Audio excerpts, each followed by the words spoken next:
do in the classroom, but what do they do after school? Well, a ninth grade girl and her mother were kind enough to invite me into their homes so that I could better understand how they spend their free time and their parents' perspectives on their children's work. Yeah. So you come home, how much homework do you typically have to do? We don't have that much. You don't have that much homework? Yeah. And you're in ninth grade? Yeah.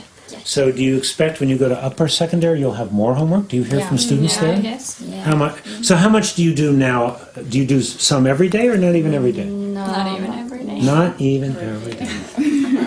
And so how many hours a week would you say?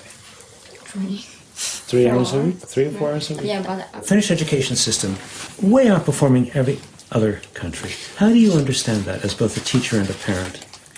A big part of it is that we take care of those children that are not doing so well at school. So we have got very qualified special education. Early interventions, we hear. Yes, we try to find out what's the problem behind the learning problems, because often it's something that we can avoid by teaching in different way. So here is our class. So we had a thema day in school. What was the theme? We are mafia family. I kind of guessed. Yeah. Also homework. I'm not concerned about that at all. I've always known that they do their homework. I never check if they do You don't have to check. You don't. No. Do you even ask what's your homework, or how much homework do you have this week? No. Sometimes when I try to be a good mom. I had a chance to visit some schools while I was in Finland. The Sippo school was especially interesting. We spent some time in elementary classes, but then we went over to the high school. Now, high school there is grades 10 through 12, and what is particularly interesting about what they call their upper secondary is that students have a choice between a more academic track or a vocational track. About 40%, 45% choose the non-academic technical track, because they know that's going to prepare them for a good job right out of high school. There's a respect and a dignity about all work in Finland, and what matters most is the skillfulness and intelligence you bring to whatever job you may have. A long time ago I went to the technical university and I studied electrical engineering and electronics.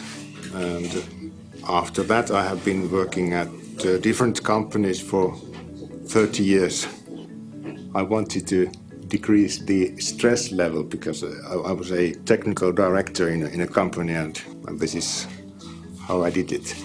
I started to teach something I have learned. One big finding was that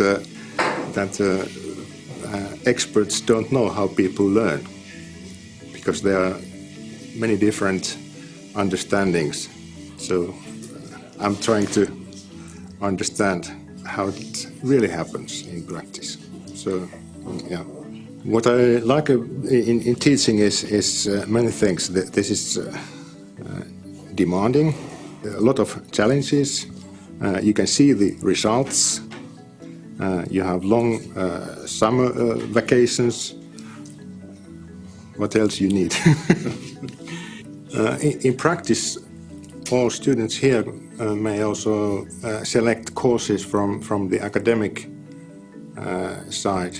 It's possible also in the opposite way, even though not many are doing that. Directly after basic education, young Finns go to about 45% go to vocational education and training. About 50% go to upper secondary general schools. The balance between vocational education and training sector and upper secondary general sector is very good for Finland, and we set a policy target a decade ago for us that we should actually have more balanced situation in Finland. Reasons behind it: there must be actually developments of vocational education and training sector. However, there isn't any dead ends nowadays. We have actually made our education system so flexible that actually you can continue studies after vocational education and training at universities or you can actually come back to general education if you want to. So it's very open nowadays. In American schools, technology is primarily introduced as an aid for the teacher's presentations, whiteboards, PowerPoints, and so on. But in Finland, the emphasis is much more on the students using the technology for their learning. How long have you been teaching here in the upper secondary? 26 years. Oh, just starting then? Yeah, in that same school. Yes? 26 years. That's yes. a long time. Yeah. So have you seen much difference in the students? Are they different to teach now than when you started? I think students are almost the same, but relationship between students and teachers are better nowadays. In what ways? We are working together more and more. Oh, that's excellent. Yeah. We just had a nice 25-minute lunch in the school cafeteria, but you told me your class started 25 minutes ago. Yeah. You mean you trust them to work on their own? Yeah. I trust them to work alone, and they have, deadlines. Yeah. Then what they have to do, and they have this learning environment, Moodle, and they make maps there. And So tell us about Moodle. Moodle is a learning environment, and you can put all kind of material, and you can discuss, and you can evaluate with Moodle. Learning is something to use cultural tools, all kind of tools. If you have a lot of tools, you can learn even more. And So it's like an online learning environment. it's online learning environment. Where they are sharing projects with one Sharing, another, yes. Everything where is shared, yes. everything is shared. They're Yes. working on projects together online. Yeah. You're giving them lectures online that they can access, No, not lectures. but you give them problems or challenges Yeah. that they have to solve. Yeah. So tell us a little bit about the class we're just going to go see. It is. I think there are some 20 students. And what are they going to be working on?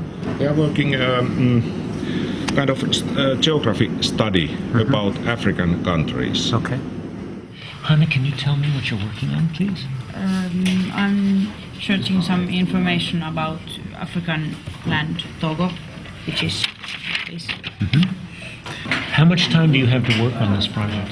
About 5 weeks. 5 weeks. Just to work on this project? Yes. And you're working alone for 5 weeks? Yeah. Is that hard? Well, I don't think so. It's actually, I kind of enjoy this. I think this is quite fun.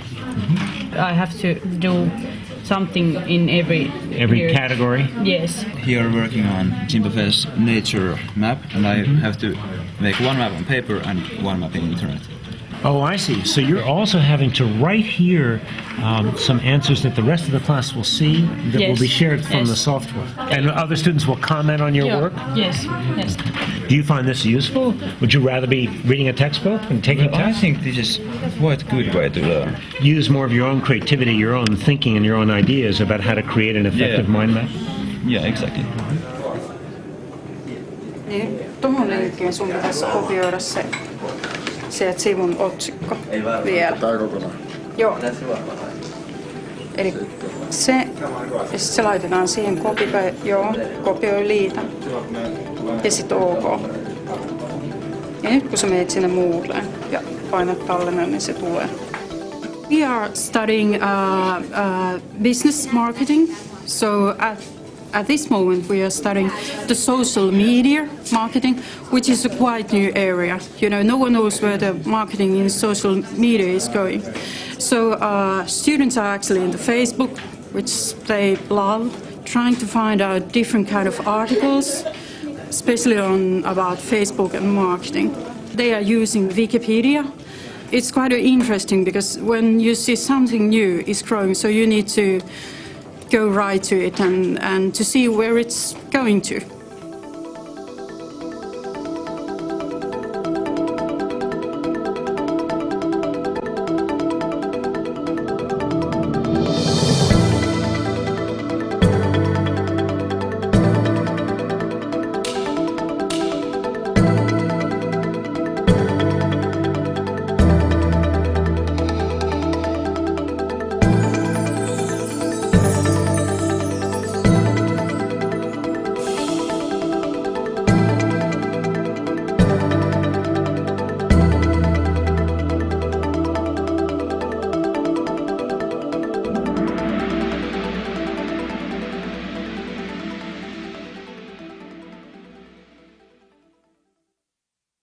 Innovation and entrepreneurship education came into our curricula 15 years ago approximately.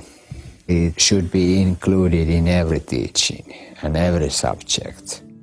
What does it mean to educate an entire country to develop the capacities for innovation? Finland is among the top 5 countries in innovation, global competitiveness, and entrepreneurship. But yet this country is now asking what I would say are some of the post-industrial questions.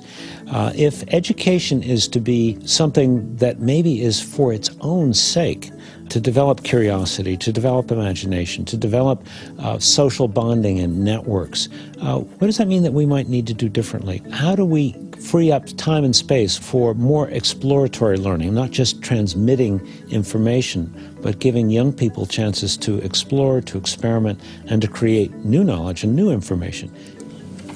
I was 16 when I started my company. We have 3 full-timers, like I am.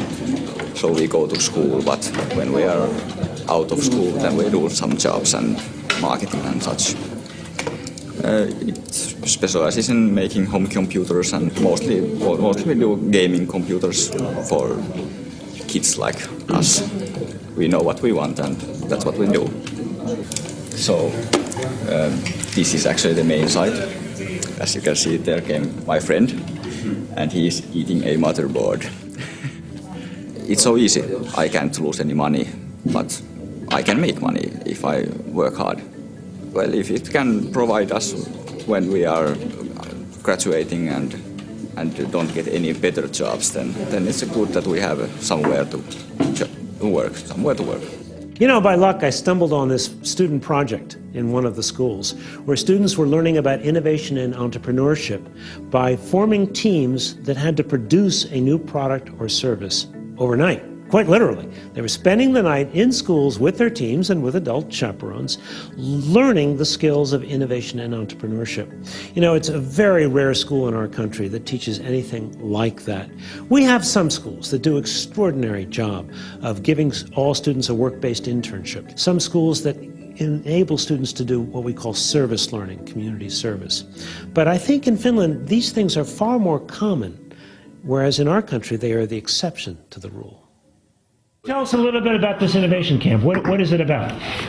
Well, it's about what is called entrepreneurial. Entrepreneurship? Yeah. Okay. And we're here to, how do I say this? Well, people are coming here. We are forming groups, 5, 6, 7 people about in a group, and they're going to start a business here. Is it true you're going to be here all night long? Yes, 24 hours, 26. 26 hours? Yes. What is the point of being here all night long? It exhausts you to a limit where you really got to push it to the limit, yeah. Well, if you hang around for 24 hours with the same people over here, well, you learn to know the people that you're working with, so you get better teamwork. Teamwork, of course. Yeah. And think more freely, not so... More open-minded. Yeah. Okay. Yeah. Well, you have to be really social in these things. Really. It's not that obvious for everyone. So, well, people may think that you can, well, I can make a company of my own and I can do it all by myself. I don't need any help. That's not true. You learn it here. Back in the 1970s, Finland realized it really could leave no child behind because every child was needed to be a part of the greater wealth of the country. So what have you done? You said you've been kind of creating your education system from scratch since the 1970s. What are its hallmarks? To be frank, we didn't start totally from scratch, but actually we formed comprehensive school in Finland during 1970s. The comprehensive school is intended for all, not segregating the age group. The parallel system refers to the system that is still present in Germany, for example, in the 5 first years during your education, at the age of 11, that they tell that you're a poor performing student. You're never going to end up